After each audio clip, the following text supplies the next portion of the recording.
What's up, folks? Welcome in. You are watching a little bit more of a new excursion out into what some would call the new frontier. Yeah, we got a live stream going for you. CFP betting preview as you look at what just transpired a couple of hours ago. The college football playoff bracket has been set. We have our first round matchups. JVT, Adam Burke alongside, just chilling here at the D in the midst of an NFL Sunday, but all college football here as we finally have our bracket set for the college football playoff. The 12-team bracket is out. And we'll start with the obvious point, which is SMU is in, Alabama is out, and I think a lot of people are generally happy about the Mustangs getting a crack at winning a national championship. Yeah, you know, I'm happy about it because the thing, and we were talking about this a little bit before we went live here, I've been under the impression that, like, this is a TV show, right? This is all about ratings, this is all about dollar signs, all these different types of things. And if there was a way to put Alabama, a much, much larger brand, into the college football playoff, I assumed that that was what was going to happen. But as it turned out, SMU played well enough last night. They came back. They were the better team in that game for 3 quarters at least. And so I'm glad to see that the committee put SMU in there because I thought it would be, you know, hey, let's put another SEC team in there, a big brand, a perennial contender, all this different type of stuff. I actually have more confidence in the process now than I did yesterday or in the weeks leading up to it. All right, so let's give you the sit rep here. You see the bracket broken down. You have your 4 byes. You have Oregon, Georgia, Boise State, and Arizona State as your 1, 2, 3, and 4. Your first round matchups: Texas will play host to Clemson. Ohio State will play host to Tennessee. SMU, aforementioned Mustangs, will go to Penn State and take on the Nittany Lions. And then Indiana will take the massively long road trip to South Bend to take on Notre Dame. Don't know how they'll be able to overcome that, but an awesome set of first-round matchups. So this is what we're going to do. We'll go through a lot here today. We're going to talk about all of the opening numbers and the matchups itself, and we'll get to the futures aspect of it too. But let's start with what we have so far. We have numbers for all of these games. So this is the best part. This is the way this thing works. Back in the day, you'd probably have to wait like a week. All right, I'm being facetious, of course. But, you know, back in the old days, you'd have to wait a long time for a lot of stuff. But Indiana on the road against Notre Dame. It's going to be Friday, December 20th. We'll start here. For our audience who's just joining us, didn't really see anything or the history of these lines, DraftKings opened up 8.5 and a total of 51.5. All of the major books have now joined the fray. We're kind of floating around that range right there. Current numbers as it stands has Notre Dame. Consensus will call 8 with a total of 51.5. So some initial move to the Indiana Hoosiers, depending on where you look at your numbers in the open, Adam, and when you look at it from the perspective of the total, 51.5. Your opener pretty much still available, but 50.5 is plenty as well. So what's your initial thoughts as the Hoosiers are catching 7.5 to 8.5, depending on where you look? Well, initially, I'm going to try not to be offended that you call me mad. I know. It's all up here. I mean, I get it, right? You do VSiN prime time. You guys look alike. Ouch. Wow. So we're gonna do that. All right, fine. You know, look, initial thoughts for me, I mean, I've been on the Indiana doesn't belong in the college football playoff train for a long time. They haven't played anybody, right? The one team that they played was Ohio State, and they got dominated in that game. And I know that Ohio State scored the late touchdown, whatever. People are upset they won by 23, so be it. But Indiana's played nobody. Now they've blown out a bunch of nobodies, right? So I guess that's a tip, a feather in their cap, tip to them, whatever. But like, they played nobody. So what happens when they play somebody? Well, we saw them play Ohio State, and they didn't play well. Is Notre Dame a somebody on the level of Ohio State? I think is the question, because Notre Dame is also a team that really, for a while now, hasn't played anybody. Right. So I think this is a really difficult game to handicap because I inherently don't like Indiana, but this is probably the best first-round matchup they could have asked for. Yeah, I'm a little conflicted. So a couple of days ago, Mitch Moss texted me, and he said, hey, if you had to, this is before the conference championship games, if you had to bet on a team to win the whole thing, what is the team that you would bet? My response to him was Oregon, but I thought heavily about Notre Dame. Because one of the things on the surface of Notre Dame that I think really does benefit them is you can rely on them as a very strong running attack, and I think they're a pretty sound defensive team. I think they're a pretty sound defensive team. The one thing in the last week or so that has really turned me off is watching that USC game. 49-35 does not really give you an indication of how that game really played out. You had 557 total yards of offense for USC in that game. And it was not because you were trailing and just slinging it around. Jade Mayava and USC were moving the ball. And, in fact, late in that game, had the ball with the ability to tie and or take the lead, depending on what they did if they got a touchdown. And Jade Mayava is not a particularly great quarterback. That kind of turned me off watching that shootout against USC in the sense of, do I know I can trust Notre Dame on defense? Because if I think there's a team that is going to be so sound and well prepared from a game plan standpoint that can go after a defense that might be a little bit worse than the initial thought it would be, that team would be Indiana on the road in an environment like that. And I was listening to Wes Reynolds on the way in here, and, you know, I'm not a Midwest guy, so I don't really think of these angles, but it's a pretty big one, in that, look, this is kind of a little brother or big brother type of deal. Yeah. And the fired up nature of Indiana going into that environment to be able to do what Northern Illinois did at the beginning of the season, I do think does add to that dynamic. But I was very much turned off from that standpoint. And the other angle, I'll leave it and ask you this. If Notre Dame trails, do you trust Riley Leonard to be able to operate in that prism as opposed to being a quarterback that plays with the lead a vast majority of the time in which they have played? Because that is exactly what Notre Dame's done throughout this entire season. No, I think it's a really excellent point. And look, you know, I think it's kind of difficult, right? Because Notre Dame, in theory, plays a good schedule every year, right? They're trying to play some of the better teams out of the ACC. Now, of course, they didn't play Clemson this year. They're trying to play some of the better teams that they can find, whether it's AAC or ACC. And like Louisville, I think, was a little bit below expectation this season. They had the nice win over Texas A&M, but as the season kind of went on, we sort of graded that victory differently based on the week, kind of based on whichever way the wind was blowing. And then they blew out the two option teams, sure, right? The two ranked opponents that they played, they blew out the two option teams a little bit later on in the year. So I don't really know what Notre Dame is. At the same time, when Indiana has stepped up and played a very talented team, they did nothing offensively against Michigan, and they didn't do anything against Ohio State. Notre Dame, I think, is closer to Ohio State and Michigan from a talent standpoint than virtually everybody else that the Hoosiers played throughout the course of the season. So that's what the rub is for me. And look, I mean, full disclosure, right? That's baked into this number, right? I mean, they're over a touchdown underdog in this game. So it is kind of baked in that Indiana really hasn't played anybody. You do have home field at South Bend, which is, kind of an interesting quirk for the first round. But it is baked into the number here, right? The thing that I keep going back to, though, is when you watch Indiana against Michigan, when you watch Indiana against Ohio State, right? That's when Curtis Rourke looked like a MAC quarterback, and that's when this looked like a team that had a bunch of James Madison transfers. Correct. So that's the thing that I try to figure out in this game is Notre Dame against a, Sun Belt-ish type of team. What does that look like, sure, right? Is Indiana that much better than that perception? I don't know. By the way, for our audience, if you're watching YouTube, again, X, a little bit of a different setup here today. We're chilling at Bar Canada. We're also doing this really just digitally. So if you're up there on YouTube, drop something. We'll go through them. We'll read them. We don't want to just hear from us. We want to hear from you guys as well up on X too. But make sure you check out the YouTube channel. That's where we're at. That's where most of our action's at VSiN Live. Check that out. We'll have a conversation, see what you guys like and don't like. Would very much like to hear it, including at the top, of course. See, this is what I like. Level, like nuanced thoughts. And as Scott M points in as a Crimson Tide fan, I agree that SMU got selected. So there we go. See, we can all agree on certain things when it comes to it. So again, are you Venmoing people, like friends of yours, to ask us questions? Like, hey, help us out here. I told my mom to tune in. So you know what? On the 25-minute drive down, and I talked about this in the video that I put on Twitter. Like, my parents are so technologically challenged, and I hope they're listening to this because we're going to work on this when I come home for Christmas. But, like, I made sure to help them figure out how to watch YouTube on their smart TV. There we go. That's how much this broadcast means to me. That pesky YouTube somehow keeps logging my mom out, so I don't know how that works, but it doesn't really work consistently. I got to say, one thing that I think is a failure on our part, we are broadcasting live from the D. We're not on OnlyFans. That's very true. That's very true. Although, if you want a little bit of a different, like if you know that this is a different setup, just look at the desk and you can see not just waters that we're drinking here for the most part as we're getting ready for the college football playoff. Let me ask you one last point on Indiana and Notre Dame because we have a couple of questions in here, for example. So let's talk about this. We've talked about it from a side perspective. What about from a totals perspective? Again, open 51.5. We are sitting at about 50.5 or 51.5. As it's been asked here, what about the total here in this game from Dustin H? What do we make of this? My initial thought, and this is going to be pretty interesting because you brought up the most important point. Do we trust that Indiana is going to be able to operate offensively?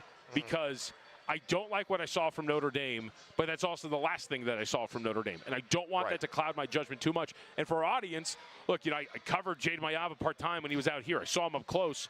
That also adds to my distaste of watching that because I don't think he's a particularly well above average quarterback. I think he's a fine, mediocre, maybe starting quarterback in some spots. Right. But that I don't want to affect too much. My initial thought is that you can score here, that you can get a back and forth affair, that you can get this thing over that total. Because I mean, look, it didn't last the rest of the game. But that first drive for Indiana against Ohio State was pretty impressive. Went right down, right? Bing, bang, boom, score a touchdown. Yeah. And I think you can do that a little bit more consistently against Notre Dame. So, again, I think it's really tricky because, well, first of all, we need to see a weather forecast, right? I mean, the fact that we have these games in neutral sites and the fact that they're going to be in mid to late December, I think is definitely something that we need to factor into the equation, 100%. right? We do not have remotely a confident weather forecast at this point in time for these games. So that's part of it, right? And we'll talk about that when we get to Tennessee and Ohio State, a game where it could be very cold for the boys from Knoxville.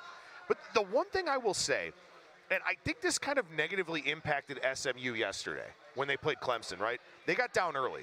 You had the bad turnover from Jennings. They got down very early in that game, had to fight their way back. The game against USC for Notre Dame was the first time they faced a good passing offense since, what, the end of September when they played Louisville? Sure. Because after that, Georgia Tech, Haynes King was banged up throughout the course of the year. Navy, they don't throw the ball. Florida State, they were pathetic this year. Virginia, they're not a good offensive team. Army again, so another option team. Very dynamic passing attack, right? Right. They hadn't faced a good passing team since late September. Yep. So are they maybe better equipped for it now than they would have been beforehand? And I mean, is Indiana a good passing team? I don't know that I would necessarily call them that. Sure. But they are pretty efficient. They're at least better than the previous opponents, like you mentioned. And right. for what it's worth, if you look at it, too, from, like, the coverage standpoint as well, like, yeah, I think you can look at some of these, like PFF grading. They're a pretty above-average coverage unit, but you haven't really had to do that much. And I think, so that's the question, right? I mean, this total's in the low 50s. But you have two teams here in Indiana and Notre Dame. Second in yards per play allowed on defense for the Hoosiers. Fourth in yards per play allowed for Notre Dame. Yep. So you have two top five defenses from a yards per play standpoint, and this total opens in the low 50s? Yep. Like, part of me goes, okay, that number's too high. And the other part of me goes, well, from a context clue standpoint, if that's where the projection puts it, then maybe I need to kind of reevaluate my thought on the total. Yep. Okay. So we're going to keep in touch with our audience. We want to hear everything everybody has to say. We're rolling through the opening number and our first initial thoughts when it comes to Notre Dame and Indiana. So let's get to the Saturday matchups too. We'll come back to these. We're going to have a lot of thoughts on all of these. I wanted to actually hit up Matt, who in the chat says Clemson stinks, but how can you possibly lay 11.5 with that Texas offense? And that is the game that both, again, I don't want to be prisoner of the moment. I don't. I've bet on Texas the last two games that they have played. They got there with Texas A&M, obviously did not get there in overtime against Georgia. But there is a common thread in those two games, in that you watch the Longhorns statistically dominate their opponent for stretches of those games. That first half, over 6 yards per play. 260 total yards of offense. Yep. They had two field goals to their name in that game because of the constant mistakes. The Texas A&M game. I texted Will Hill during that game, our VSiN contributor, and was like, they're whooping their ass. And because him and I were on opposite sides, I was trying to kind of poke him a little bit. And then all of a sudden there's a pick six and it's 17-7 and there's a goal line possession. I'm like, dude, I'm gonna have to face Will Hill after this, after I was sitting here mocking him. And they ultimately get it done. But the common thread is that this is a team that I can understand, point spread-wise, how you get to where you do. Having said that, actions would tell you that this is not a team you could trust laying those big numbers. And the dangerous part is, what if the statistically dominant Texas team shows up yet again, but this time they take advantage of it? And that is my biggest conflict in looking at this number for our audience. It opened 10.5 at DraftKings, total of 53.5. Consensus number really across the board right now is 11 with a total of 51.5. So there is some support for Texas here in this market. I get it, but I also don't. Yeah, it's, again, I think the difficult thing about this year's college football playoff is that we've seen these really good teams play like shit. We haven't seen the ceiling much for a lot of these teams. We've seen the floor. We've definitely seen the floor for many of these teams. We haven't really seen the ceiling. And when you look at a team like Texas, I mean, number one in the country in yards per play allowed, right? We know that this defense is good. Carson Beck didn't play well throughout the course of the season, but he was not good at all in both of the games against Texas. Cade Klubnik is a guy that, and this is, I think, what's going to be a really interesting sticking point about this game. He was not good against Georgia in the season opener. Yeah. He was objectively bad. And then after that, Clemson went on this massive offensive run, right, where they just dominated teams in the first quarter. Klubnik put up so many good numbers that he actually worked his way back into the Heisman discussion before kind of falling out of it. So I think Clemson has that capability. The thing I've kind of noticed in the last couple of games for Clemson is their wide receivers, while young, can make plays. They are very talented. Klubnik has no issue with throwing the ball down the field in one-on-one, giving these guys jump balls. They did it against South Carolina. They had success with it before they kind of had turnovers or screwed up in the red zone or whatever. But they were able to get some explosives in the passing game against the Gamecocks, and they were able to do the same thing against SMU. And Klubnik, when it's not there, he's very happy to take the ball down and run. And so you and I were kind of talking about this, and I think this is a kind of an intriguing point to discuss, is in watching a lot of SEC football this year, how many of these offenses are actually good? Right. Right? Like, is Clemson's offense like an above-average SEC type of offense that can move the ball on Texas? I think there's that possibility. You and I talked about this when this number came out. I do think this number is too high. Yeah, I am very conflicted here. I understand. It's one of those where I understand both sides. Right. Yep. And I'll say this because this is going to be a talking point, and I feel pretty safe in saying this, that we should bring this up because this is the thing that I think looms somewhat large over this game and why you have those. We're not going to see a change in starting quarterback for Texas. Oh, we should. Then again, you should, maybe. Right. But you're not. Now, here's the real question. The other thing that I tried to bet in that game, in the SEC championship game, I had Arch Manning for first touchdown and Arch Manning anytime touchdown. And I think I'm going to go back to it one more time here in this game because we saw him a little bit. We saw him in what I called, I won't use a joke because that was somewhat inappropriate, but Sark had a brilliant play call and design for there was a fourth down that they converted where they snapped the ball between Arch Manning's legs when he was under center straight to the running back, and they converted it. But regardless, I think you have to see more of Arch Manning at the very least. You're not going to get Quinn Ewers benched, but some of the throws that he failed to make in that game against Georgia were very, very massive in playing out to the result that we saw. And it was the same thing. Turned it over twice in the red zone against Texas A&M. That's not something you can have now, and it's a reason why this Texas team comes in with a pretty subpar ATS record. They're 7-6 ATS. They're only covering by 1.5 points per game, and that's what gets me back to, again, like, I understand the market wanting to push this up, I guess, but I just don't know what you've seen from Texas that would make you think that they are capable of covering this number because they've shown you a complete inability to even beat opponents by a wide margin that they should be even beating by wider margins, and now you're in a college football playoff. So to play devil's advocate, because this is something that I've been thinking about a lot, and something that I think about, when we get to the NCAA tournament for college basketball, for example, we have seen several straight weeks now teams playing against conference members, right? And objectively speaking, the ACC is nowhere near as good as the SEC. So you have a Texas team 20th in strength of schedule. You have a Clemson team that's 51st, right? That's always the biggest hurdle to me when we get to the NCAA tournament for college basketball is you have all these conference data points, and then all of a sudden you're playing a much better conference or a much worse conference, whatever the case may be. For Clemson, going from the ACC, where they didn't play SMU until the conference championship game, didn't run into Miami, actually lost the game to Louisville. What do you do with that now that we're in this expanded playoff format where you're going to play teams that aren't in your conference, in all likelihood, in the first round or in the quarterfinals?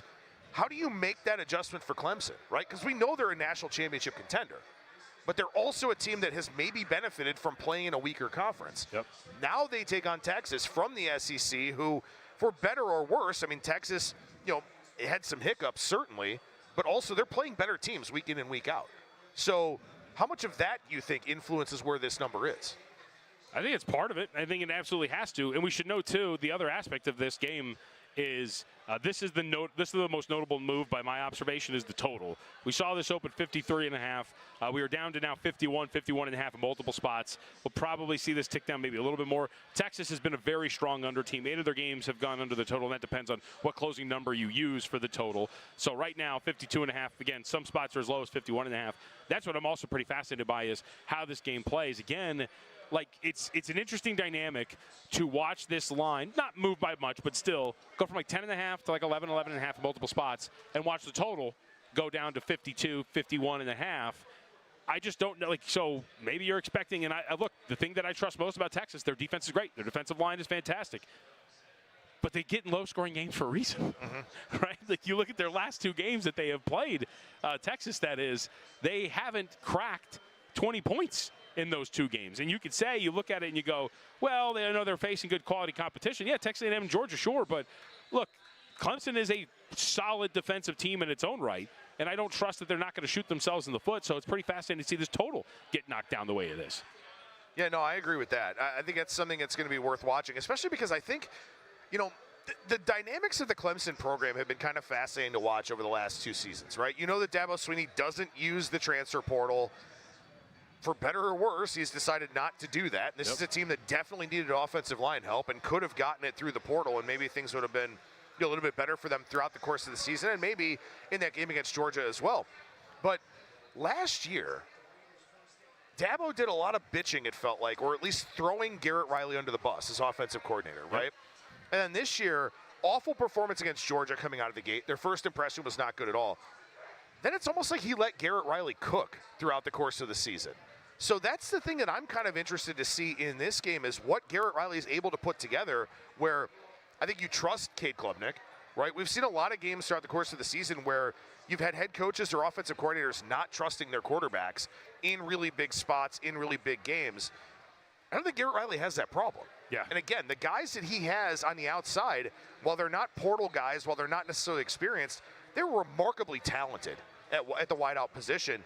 And also, maybe Phil Maffa can get a little bit healthier over the next couple of weeks. So, I don't know. It almost feels like Dabo has kind of let Garrett Riley do his thing throughout the course of the season.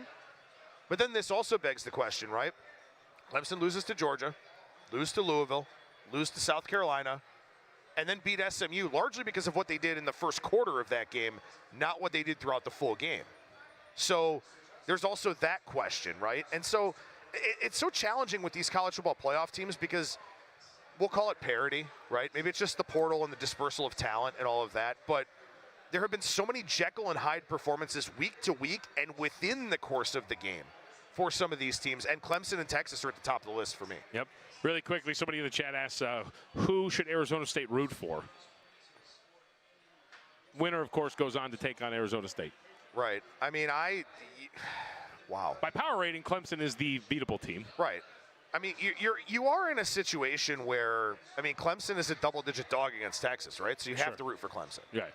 Right, just from a power rating standpoint. But at the same time, I mean, I can look through my numbers here. I'm kind of curious to actually see. Yeah, what do you have Clemson and Arizona State? Can't be too much of a difference. No. I mean, Clemson -2.5. Okay, there we go. See? Would be what I would have. Now, I may be undervaluing Arizona State a little bit, but again, the collective strength of the Big Ten is something, or the Big 12 is something you have to worry about, right? Like, Colorado was not very good in the Pac-12, got pushed around at the line of scrimmage. They go to the Big 12, and all of a sudden, they were a college football playoff contender. So maybe the Big 12 just wasn't any good. Yeah. I mean, maybe is. I think they probably are. Yeah, not particularly great. I'm trying to be nice, right? Come on now. We're on here for roughly, a little bit over an hour, maybe an hour and a half. You're out of here when I say you're out of here. I got to be nice at the start, right? Not piss anybody off. It's very true. All right, so we rolled through a couple of matchups. Let's hit another one here. Let's talk about those Mustangs. SMU on the road against Penn State. Nittany Lions open up as 8-point favorites, total of 52.5. Penn State, by the way, the last 4 games gone over the total. We'll talk about the total of this game momentarily, but side perspective, Penn State laying that 8.5, total ranging from 54 to 53. This is the other total move we've seen. We've seen this get knocked up a bit, upwards of 54. So let's start sidewise. SMU on the road against Big Game James. Is this considered a big game? Do we buy into this? Is this because again, look, it's not that they looked underprepared yesterday. No. But holy smokes, man. You talk about a defense that was spread out and picked apart. Oregon did just that to them, and SMU has that capability here. I have to say, while I was, clearly disappointed in what Penn State was able to do defensively, they ran for 297 yards on Oregon. They were very explosive, too, in doing it. Yep. And I was surprised, too, because, I am full disclosure, I'm an Ohio State fan. I thought about wearing a Buckeye shirt, Buckeye hat, just going all out with it. But, I don't want people to think I'm biased or anything like that. Ohio State dominated the game against Penn State at the line of scrimmage. Ohio State didn't do that to most teams that they played throughout the course of this season. And then I watched this Penn State's offensive line just pushed Oregon back throughout the course of that game. So I don't know, right? I mean, SMU's going to spread them out. They're going to do exactly what Oregon did. I don't think Kevin Jennings gets the ball out as quickly as Dylan Gabriel does. But what Penn State did at the line of scrimmage in that game to really push Oregon around and have a bunch of explosive and successful running plays, that opened my eyes a ton. 8.7 yards per rush attempt. Yeah, that opened my eyes a ton. And it's not like it was, I mean, Drew Aller ran around when he had to a little bit, but it's not like it was that. I mean, Katron Allen had done nothing for weeks. Yep. Nicholas Singleton hadn't had a run over 20 yards since the game against Bowling Green back in September. And those two guys both had big chunk plays against that Oregon defense. I mean, you think about Penn State being a defensive type of team, and, you know, Jeff Schwartz even, when I did my spot on Money Moves with him and Stormy last Tuesday, you know, he's like, I'm not scared of the Penn State offense at all. They're very boring to me. They're very vanilla, right? Because, you know, he is an Oregon fan. And that was not what I expected to see from Penn State in that game at all. Right. You had a new wrinkle from Andy Kotelnicki, and they can push SMU around at the line of scrimmage. Yep. All right, so I agree. I think after watching that yesterday and after I saw the brackets get revealed, my initial thought was actually backing big game James potentially in this spot. When you get these certain matchups, the one thing that you really see the difference in these Power 5 and Group of 5, and look, I guess, you know, they're a Power 5 team now, right, SMU, but making the transition right to the ACC. The one thing that I think sticks out, though, and that the one thing I think SMU tried to do with the transfer portal, they did it a little bit, those lines of scrimmage that you're mentioning, and I do wonder if Penn State's going to be able to get into this thing and really start to beat them down. Now, the question is, does SMU return the favor? And do you brought up a great point. Some of these totals, it's interesting watching some of them move when the venues are all outdoors in the Midwest for the most part. Yeah, right. Like, we probably have to check in on the weather report as we get closer.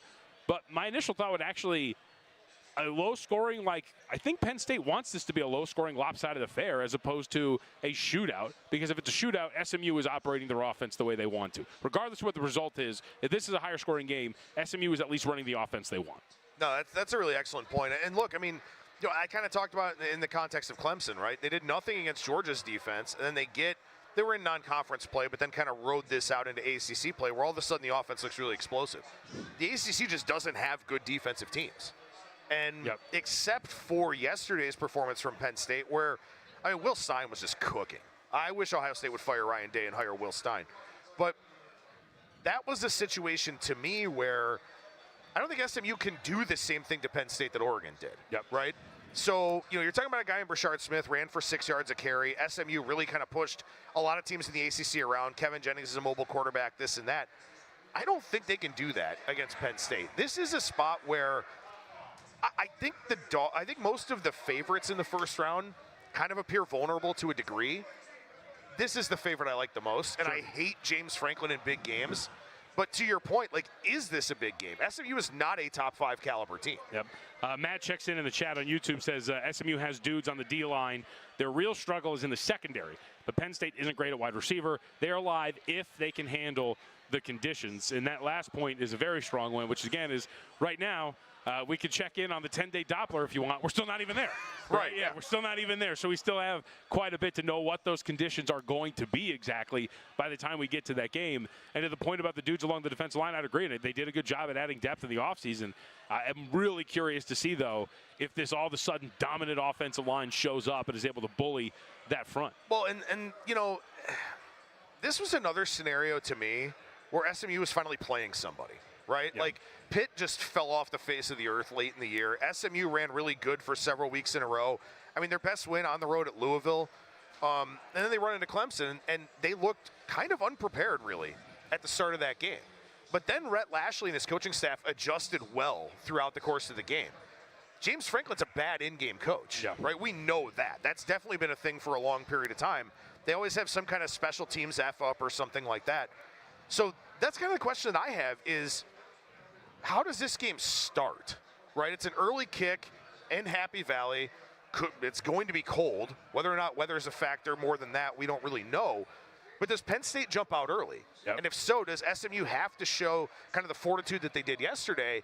Or is it seem like Penn State just able to keep leaning on them? Because Clemson's really not that great of a running team. Yep.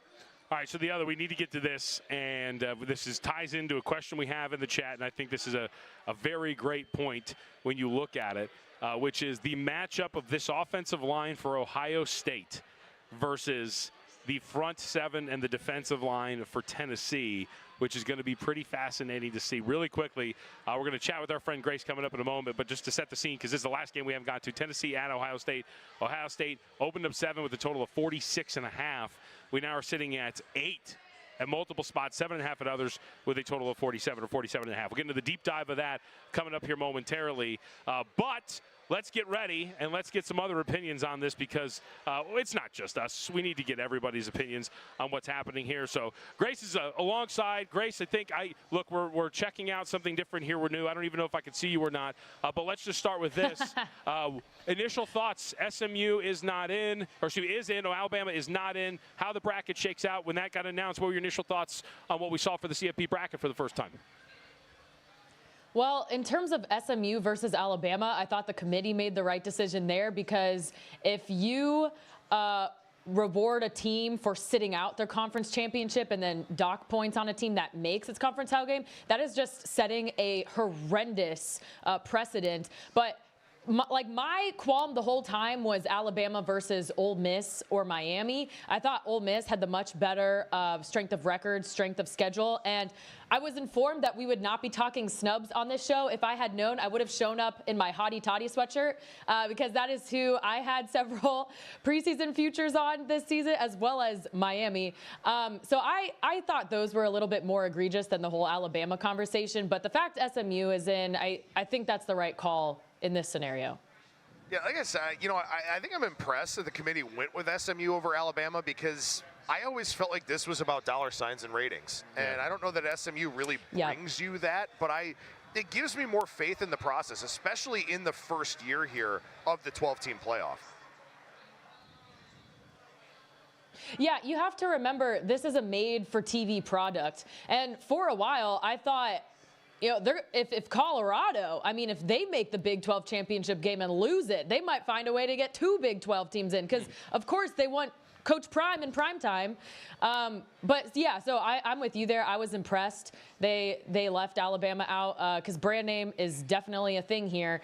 But it'll be interesting. I think you have 134 football teams, right, playing a 12-week schedule. It is impossible to have an accurate read on so many teams in such a short span of time. So no matter how the system works, no matter what tweaks we make to the expanded playoff, it's never going to be perfectly accurate. But, of course, that's just part of the fun here, and that's kind of the chaos of the game and why we love the sport.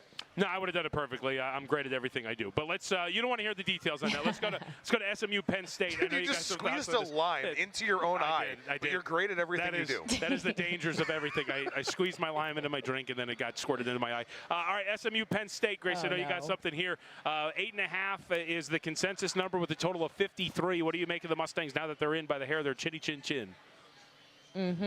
Well, not surprised at all that this is moving the Mustangs' way. However, I'm looking at the first quarter in this one.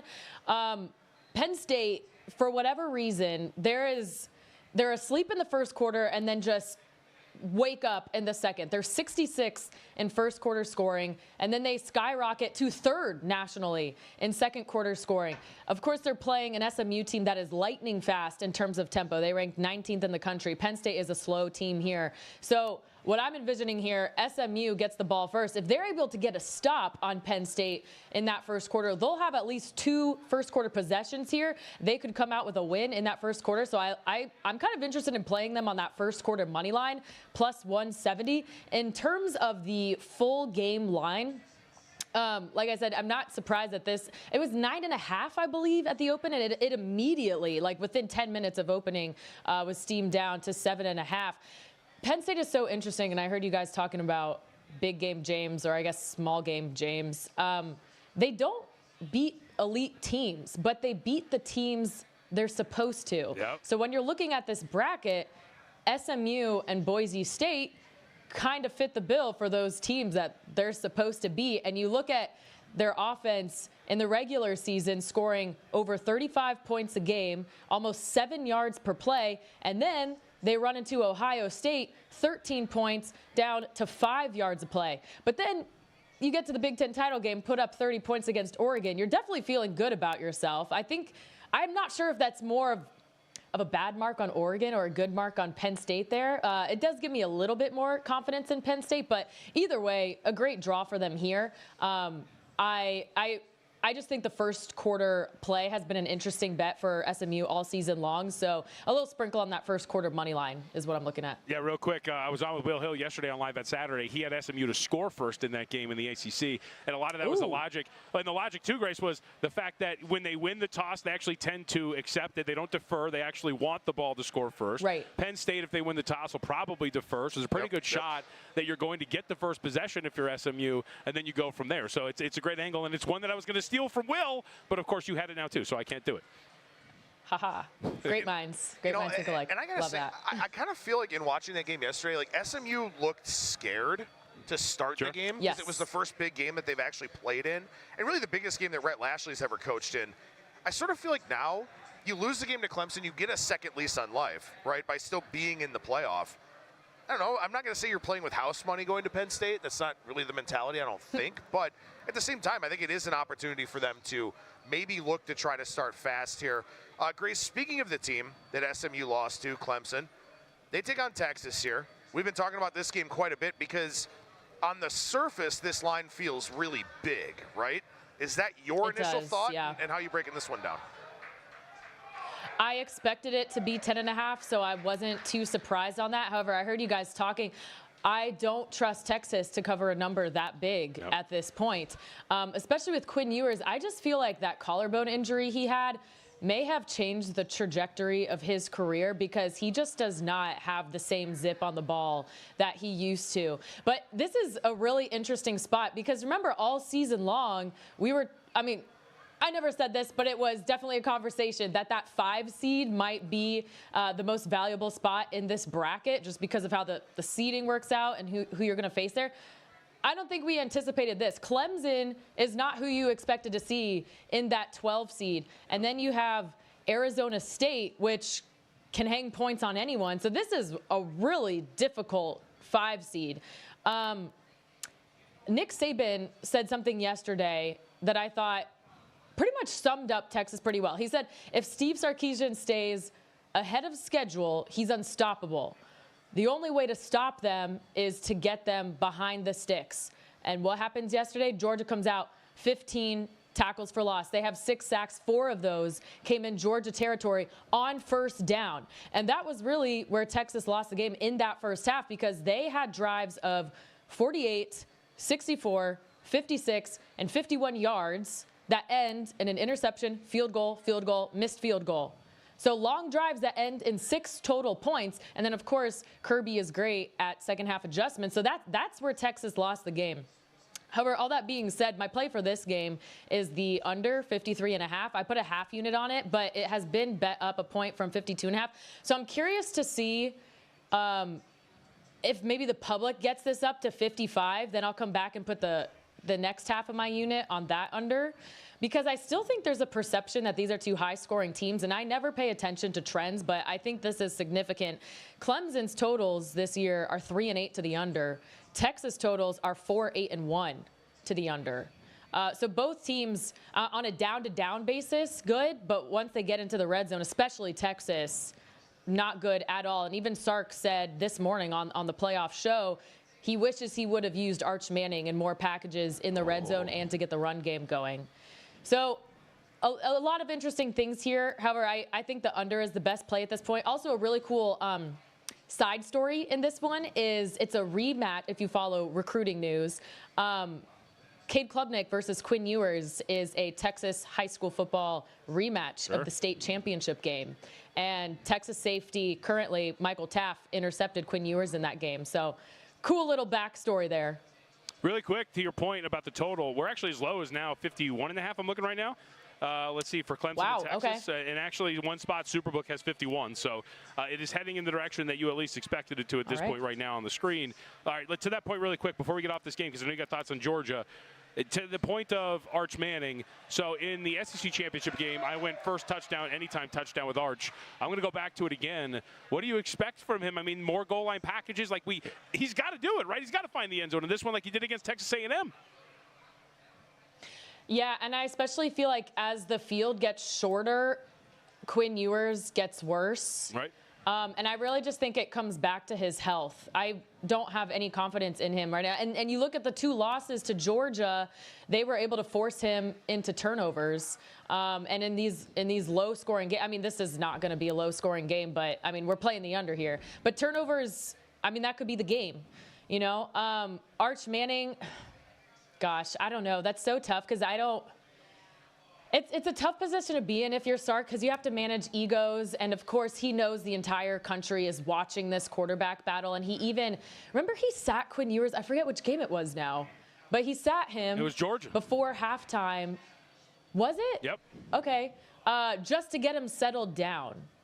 And I just feel like – I feel like that was more of a health thing because Sark knows all the controversy here, and he wouldn't have put him in that position.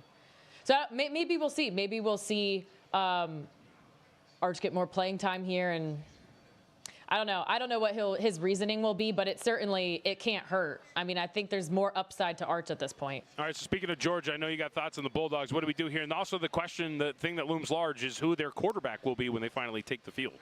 Yeah. Well, I'm curious to hear your guys' thoughts and how many points you would apply to each quarterback, because I really don't think the downgrade is significant here. And, of course, everyone yesterday was, whoa, the offense is so much better with stop. No, it's not. Like, the defense was playing better, and they got the run game going. But what I wanted to bring up again about Georgia is fading them in the first quarter or the first half. And this is something I've been tracking for the last 3 seasons. The previous 2 seasons, we only saw it in the first half of the year where Georgia was just starting out slow, kind of playing with its food against weaker competition, and then they play up to the better competition. But this year, it has been a constant where they just come out so slow to start these games. In fact, they've only covered in the first half once all season. And Kirby, as I mentioned before, is so good at those second half adjustments. They just come alive in the second half. And yesterday, it was a really unlucky spot for Texas because they outgained the Dogs by 205 yards in that first half. Georgia, they're honestly just such a frustrating team because I feel like when they're on, right? And they'll just run over anyone in their tracks. But I don't know what it takes to get them there, you know? Mm-hmm. But looking at who they could possibly face here, Notre Dame, Indiana, both teams who have a really great rushing success rate. Georgia, they shut down the run game for Texas yesterday, but coming into that game had allowed 226 yards to UMass and 260 rush yards to Georgia Tech. So if Indiana or Notre Dame comes out running the ball really well, Georgia sleeping, as it usually does in that first half, I would fade Georgia in the first half in that quarterfinal game. All right, makes a lot of sense. Grace Remington with us. All right, before we get you out of here, a lot of people, now that the brackets are set, are going to be looking at this from a futures perspective. Any recommendations on how you're looking at this futures-wise before we let you go? So I did want to give one betting tip out there before people are rushing to play the futures market, because a lot of the times those numbers, you know, you see the big plus money number in it and it feels like a value play. That's not necessarily the case because those numbers are juiced. A better method you can use is called the rollover parlay method, and I just wanted to explain it because I've brought it up on the VSiN Morning Line before, and it was brought to my attention. I need to be a little bit more, I need to explain it a little bit further, but I assume you guys know what it is. But essentially, you would bet your team on the money line in game 1, take the winnings from that, roll it over into a money line bet on the second game for that team, take those winnings plus the initial bet, roll it over into the next game, and you just keep going until the championship game. So basically, I calculated this out for Penn State since they're a popular pick to win the championship. I believe they were plus 950 to win the Natty last night, and now they're plus 650, so definitely getting some action. But just kind of projecting this out for them. So let's say they beat SMU in the first round, minus 298 on the money line. Then they face Boise State. I'm going to say it's a similar spread, so we'll say minus 298 on the money line again. Then they'll face Notre Dame. I think that would be 3.5, 4, maybe 4.5. But either way, I put plus 170 as a money line underdog. And then I'm just going to say they face Oregon. They would be a plus 147 money line underdog there. So basically, you parlay all those together, and you could do this with a parlay calculator. We have one on VSiN.com. The odds you come out to are plus 1090. In the futures market, Penn State to win plus 650. You're making $440 more playing them on the rollover moneyline parlay than you would just putting a straight bet in the futures market.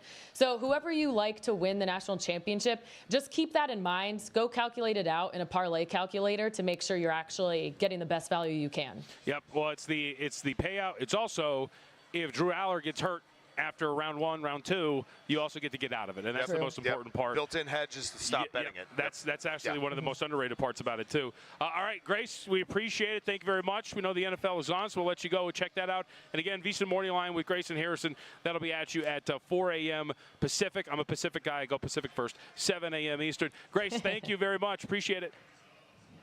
Yep, thanks. Great talking to you guys. Yep, you got it. I got to say, I'm a big fan of the Moneyline Parlay when you talk about conference tournaments for college basketball or the NCAA tournament. Yeah, the rolling Moneyline is definitely the way to look in a lot of those situations. And to your point, right, you just stop betting it, right? That's your hedge. Instead of having to bet the other side, invest some more money, cut into your profit potential, all those kinds of things, you just stop betting it. If there's a matchup that you don't like or something like that, you don't have to keep going with it. So that's definitely something that the 12-team playoff now in college football allows us the opportunity to do that from a future standpoint that was never available previously because it was for the BCS era. Yep. All right, so with that, we're going to get to the futures aspect of this tournament coming up in a little bit. We expanded on pretty much every game. We have saved one. We have saved one because despite the fact that I am rocking red here at the set, it's because this is my only clean hoodie for the day. I am not an Ohio State guy.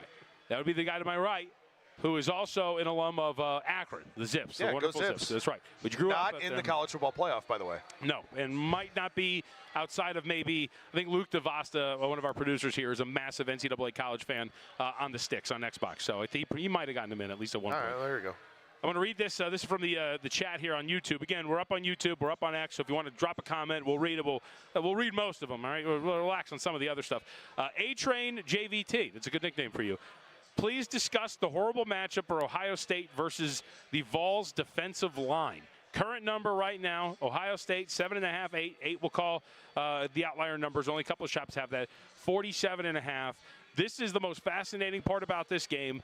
Ohio State, with all of the emotional pressure in the world. I think we had somebody else in the chat that said, do they start booing after the first 3 and out? Which is going to be absolutely brutal if that's the case. But that is a very good point. This defensive line for Tennessee is awesome. Yep. And this offensive line for Ohio State is not great. So how do you offset that if you're the Buckeyes? Yeah, I think it's a really fair question to ask. I mean, in a perfect world, you get the ball out really, really quickly with Will Howard. But, again, then you're asking Ohio State wide receivers to win one-on-one battles on the outside, which you can do in the Big Ten. Like, it's a little bit more difficult to do in the SEC. And the thing about Tennessee throughout the course of the year is you would think, right, with Nico Iamaleava, who they paid, $10 million or whatever? Nailed it. They paid $10 million, right, to come in the NIL and all that. The defense has been way ahead of the offense, and you wouldn't expect that with a Josh Heupel-led team. But Tennessee is in the playoff because of their defense. Not because of their offense, but because of their defense. And so that's the big question here for Ohio State with Will Howard, a guy who I think has been hit or miss from an accuracy standpoint. And look, Ohio State says they're going to shuffle the offensive line. Apparently they're going to make big changes. They had a players-led meeting that Ryan Day and Chip Kelly apparently were understanding that they hated the play calling during the game. Whatever. We'll see it when Ohio State actually gets on the field. I think the Buckeyes should win this game, but that's a big spread for a team that's at a disadvantage at the line of scrimmage. So I'm not much, and I think this is a detriment to me, especially when it comes to sports like college sports, right? Like, not much of the emotional handicapping. Like, I think it's kind of silly to play amateur psychologist. Yeah. Having said that, I will. this is an oddly unique situation for Ohio State. The pressure not only of playing in a college football playoff, but the pressure of a team that has failed so spectacularly against their biggest rival and a coach that is, I don't know, is it win a national championship or bust? It is such a unique pressure cooker that Ohio State finds itself in, that if it is a 3-and-out, I don't really care about the boo so much as it is like, holy man, like, are we going to do this again? Are we really, like, that to me is a very unique aspect of this game that I will have trouble quantifying myself when I get into it. Well, and the other part about it is that Ohio State has a new athletic director in Ross Bjork, who was at Texas A&M. Now, he did approach Urban Meyer about coaching the Aggies many times over. Urban has since come out and said, look, I am not interested in coaching. I'm happy with what I'm doing. But I do think that Ross Bjork, anytime you get a new athletic director, right, they want to put their stamp on the big revenue programs, college basketball, college football. If Ryan Day loses at home to Tennessee as presumably a touchdown or more favorite, I don't know if there's a world in which the boosters don't come to him and say, look, I don't give a shit what number we have to pay. We are getting this guy out. I think it's very, very probable that that happens. I don't know who they will hire. I know there's a lot of people who are like, well, who's going to be better than Ryan Day? I don't know. At this point, when you lose 4 in a row to Michigan, anybody's better than Ryan Day. Yep. But if they don't win this game, I think Ryan Day is absolutely gone. So to your argument here, like, in this 12-team playoff, this is a brand new scenario with 12 teams in general, but also the fact that a coach is probably coaching for his job in this first round. Right. And it is a monumental game for the Ohio State football program. I don't think Tennessee feels any of that same pressure or anything like that. Sure, they want to win the game, obviously, but the other question that I have is Tennessee's numbers are so skewed by what they did in the non-conference, just putting blowouts on everybody. This was not a team that moved the football well in conference play. Under 5.5 yards per play in SEC action. The defense was great. The offense was not. Where do you kind of rank Ohio State's defense in this whole equation? That to me is, yes, that is the most fascinating part, as we have seen again. So, like, totals like floating around like 47, 47.5. Some might think that that's kind of a low total. But again, like, to your point about Tennessee, from like some of these metrics, like EPA standards, for example, on offense, 29th overall, 12th on the ground, 39th per dropback. Nico Yamaleava has not been exactly as explosive or as advertised as the Heisman kid that he was supposed to be heading into the year, outside of playing, was it Kent State at the beginning of the year where they beat the crap out of him? Right. And to your point overall, too, these EPA numbers are still heavily weighted to a couple of early season blowouts. As the season has gone along, they have not been performing up to task on offense, and it has been a team that has been widely overvalued in that regard. So how they match up with Ohio State in that aspect is pretty fascinating. Ohio State, if you look at it defensively, their numbers across the board by EPA standards are incredible. They're number 1 by EPA standards defensively, number 4 against the run, number 3 in EPA per dropback. This is a team that should be able to match up with most offenses that it faces. We really, outside of the Oregon game, have not seen that defensive slip-up. This team has been there. In fact, you probably know this, in the Michigan game, that defense was trying everything possible to win that game for them single-handedly. They just needed their offense to operate. So I do think that this, like, to me, it actually lends itself to this being an under, even though the total is pretty low, 47.5. Again, the important part for our audience, which is we don't know the weather conditions yet, so that's going to be very, very important to monitor. But that was my really big initial thought, is the big matchup to me. Yes, it's the offensive line Ohio State versus the defensive line for Tennessee, but on the flip side, it's really an Ohio State defense that has not shown many cracks throughout this entire year, if any, outside of going on the road to Oregon. No, I think it's a really excellent point. And also, you know, in the game against Oregon, Ohio State had no pass rush whatsoever. And then up until the Michigan game, they were getting after the quarterback a ton. Yep. So that's going to be a really big question for Ohio State for this defense specifically. And that's another one of those things. In the first 3 games against Chattanooga, NC State, and Kent State, Nico Yamaleava was sacked 1 time. Nailed it. He was sacked 23 times in the remaining games, all of them conference action. Actually, he was sacked 3 times by UTEP. Which is really not a great look when you think about it. So does Ohio State get a pass rush? Are the Buckeyes able to get back there and disrupt things for Tennessee? The other question that I really have here is, you know, you talk about not wanting to play amateur psychologists with the players, right? Understandably so. But Ryan Day, right? Let's psychoanalyze this cat for a second. My man. So this guy, right, he's had Jim Harbaugh living rent-free in his head for the last 3 years because he made a comment about Ohio State, actually really 4 years now. He made a comment about Ohio State not being tough, right? Not being a physical enough football team. So Ryan Day, in all of his games against Michigan, tries to prove Harbaugh wrong, right? They're running between the tackles with no success whatsoever, and yet they continue to do it, right? Definition of insanity type of thing. Josh Heupel, to my knowledge, has never said anything about Ohio State not being tough. Is this a spot where Ryan Day doesn't have Michigan living rent-free in his head and decides to open up the offense a little bit?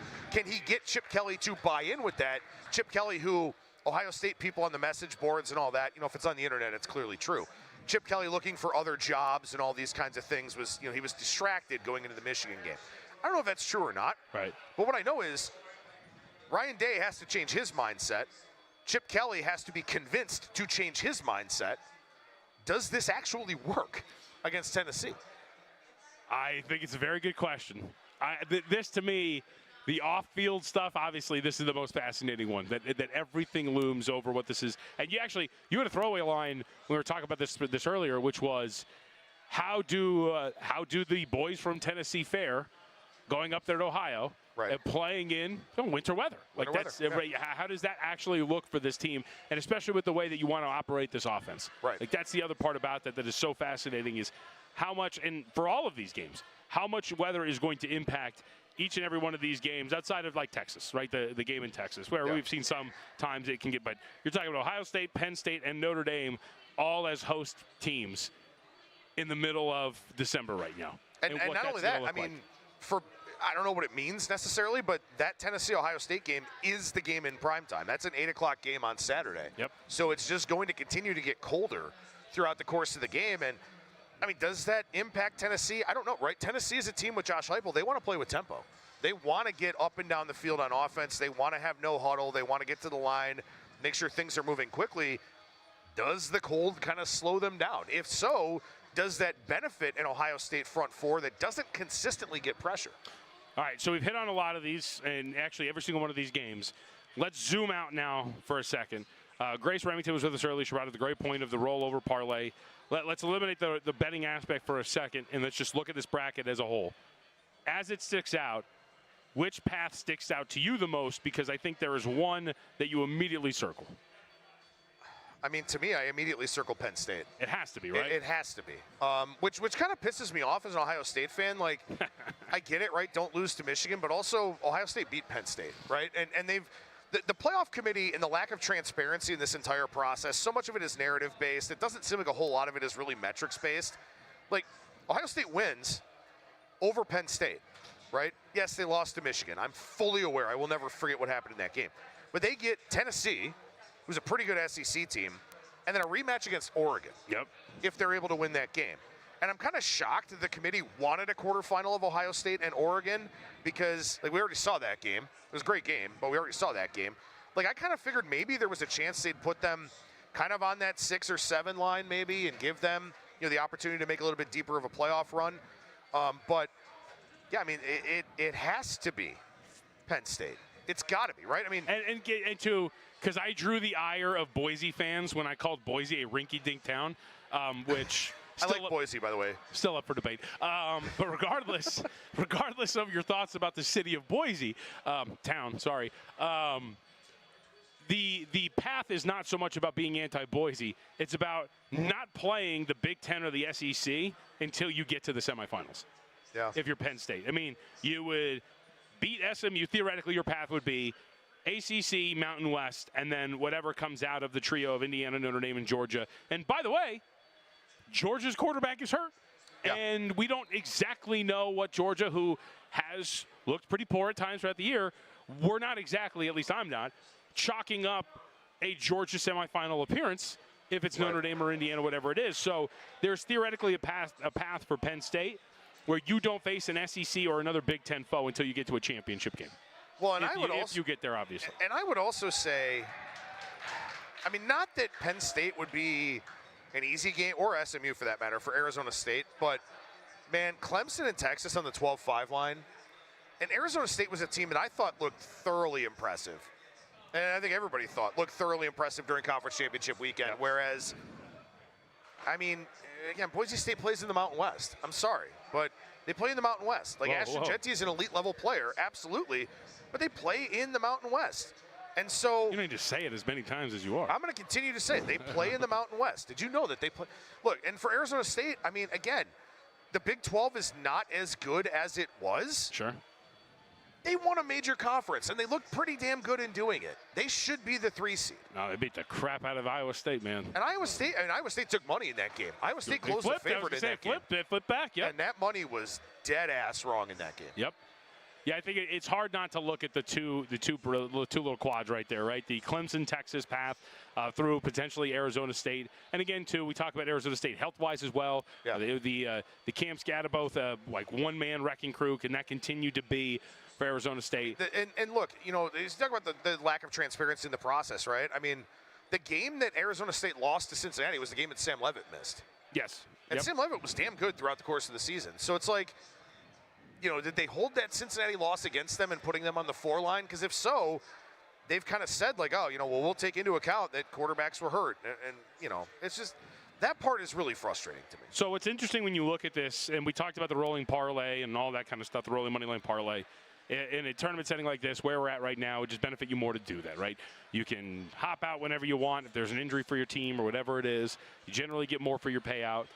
What's pretty surprising when I look at just the overall odds for this is Texas at DraftKings is co-favored with Oregon to win this whole thing at plus 350, despite the fact that Oregon has a bye and Texas has, again, they have a favorable path, but still, they have Clemson and they are a pretty big favorite. I know the math checks out there. Georgia plus 380, Ohio State plus 475, Penn State at plus 650, Notre Dame at 11-1, Tennessee is 28-1. Then you can start to get to the really big shots. SMU, Indiana at 45, Clemson at 50-1, Arizona State 60-1, Boise State 70-1. I'll tell you this, out of everything we've talked about, and I know the rolling money line parlays, whatever, if you're somebody that fancies himself a long shot, am I not staring at a potentially realistic path for Clemson to make a semifinal matchup with Oregon? No, I think you are. Seriously, Yeah. like, again, if you get the upside, the positive for Clemson over the court, you have a first-round opponent in Texas who has constantly just just shoot themselves in the foot over and over and over again, right? Yep. Every single time they're out on the field. Then you get of the power conferences, the weakest, we'll say, conference champ. I'm putting it in air quotes. You can think what you want. I think some spots and some projections have this just a 1.5-point spread, a winnable game nonetheless for Clemson.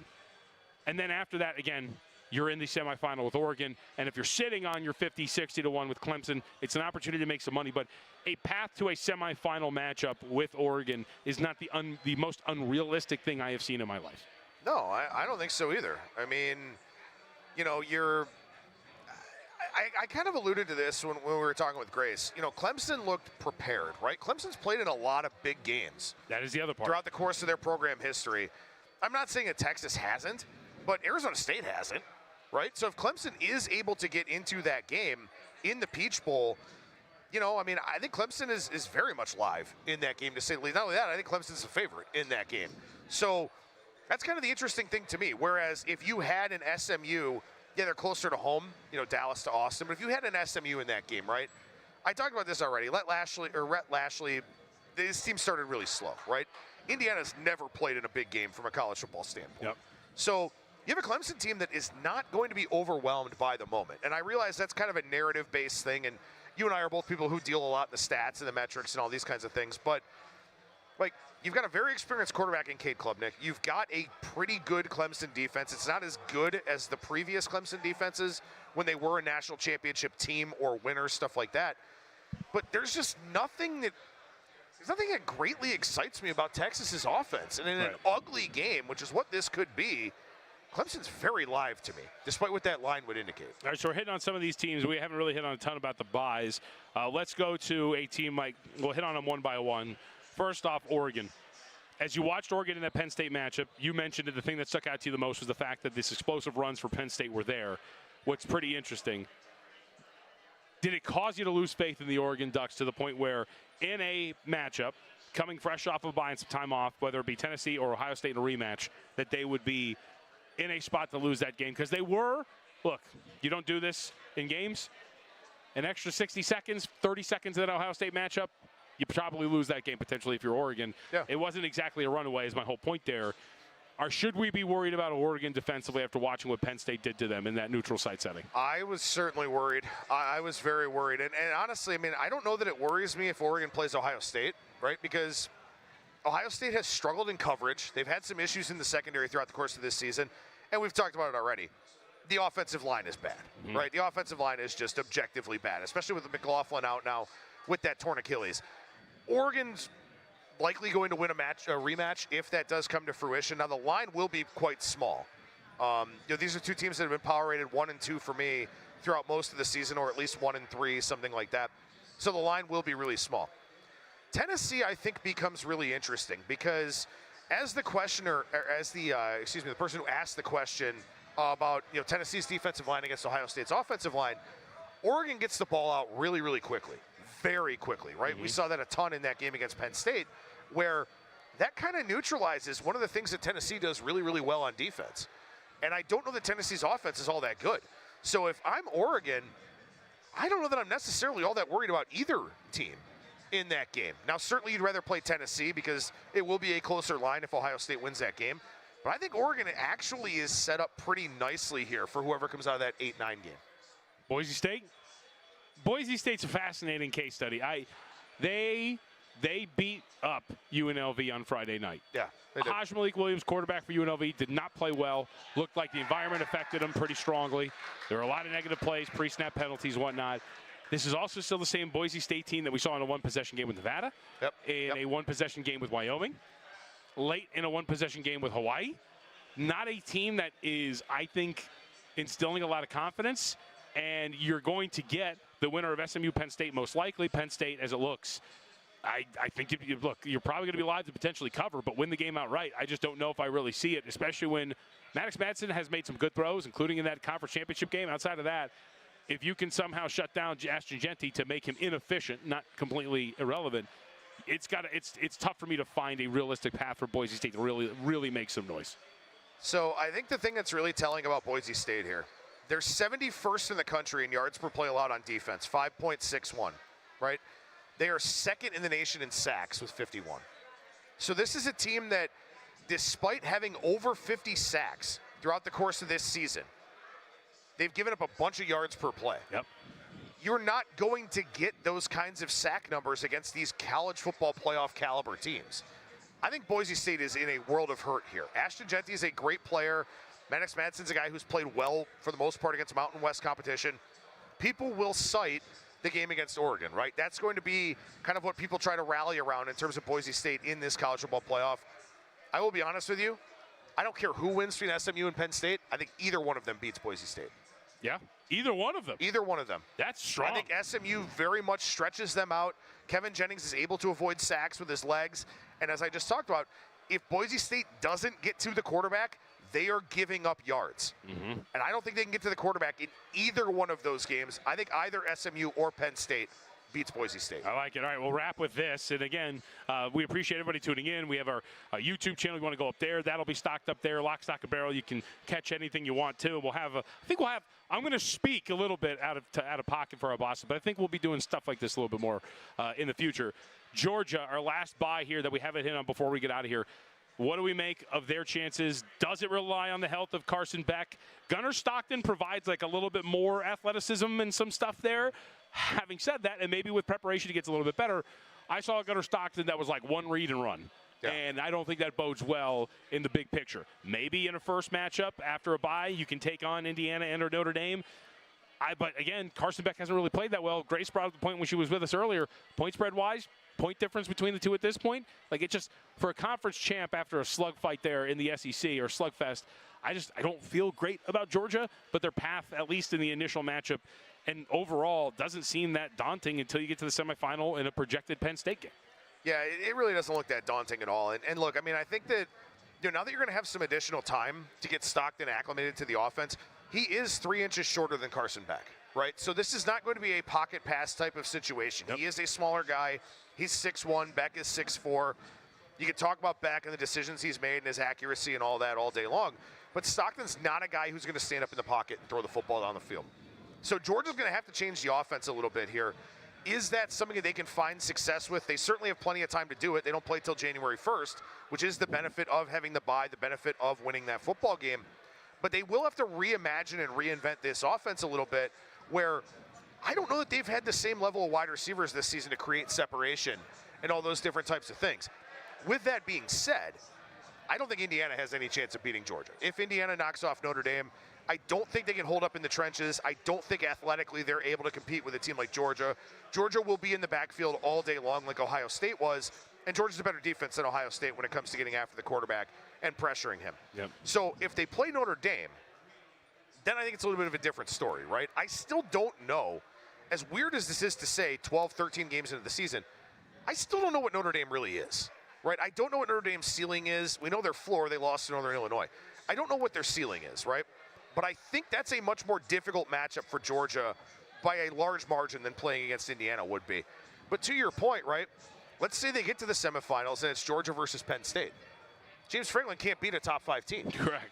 So you've got there's a lot of things to write about if you're a college football writer, a lot of storylines to look at as well. And then also, Georgia has this big, long layoff now. They don't play till January 1st, and then they'll play either January 9th or 10th in the semifinal game. So you'll have a body of work to address from Stockton, to analyze. Because again, Carson, based on what we saw, I think if it wasn't for the optics of trying to, get a good seed, Beck is probably in a sling on the sideline, right? Right. But Georgia didn't want to give anything away. There was a clip that was shown where Beck kind of told somebody it's bad about the injury. I would presume that it's going to be Stockton throughout. Yep. So what does that look like in the semifinals against a Penn State team that can't beat a top 5? But it is, you would think, a downgrade at quarterback. This thing is so wide open. Oh, hell yeah. Because there's no great team in college football. There's a lot of good teams, and not even all the good teams are in this field of 12. All right, so again, thank you everybody who joined us. So we'll wrap on this. Numbers are out, sides, totals, everything. Initial glance, best bet in the first round so far would be for you what? To me, it's got to be Clemson as a double-digit dog here. I don't see Texas running away and hiding in that game. I don't see Quinn Ewers making enough good decisions with the football. Like I said, Clemson will not be overwhelmed going into that environment just based on the experience that they have. And again, I think their dudes can win one-on-ones against Texas's secondary. And I question how good the offenses are in the SEC this season. Yep. I think it's Clemson plus the points is the best bet in the first round. Yeah, for me initially, at first glance, again, I want to wait till the weather reports, but under 47.5 for Tennessee, Ohio State would be there for me. All right, a big thanks to everybody, especially behind the scenes. A little bit of experiment here up on YouTube as well as other spots. We'll have it locked and loaded so you can check out the replay up on social media as well. And we will see you next time. And remember, check out everything we have to offer up on the Vegas Stats and Information Network, including VSiN.com, subscribe, $9.99 special introductory offer, and more. And we'll see you in our regular spots, and we'll see you on primetime on Monday. Until then, take it easy and good luck.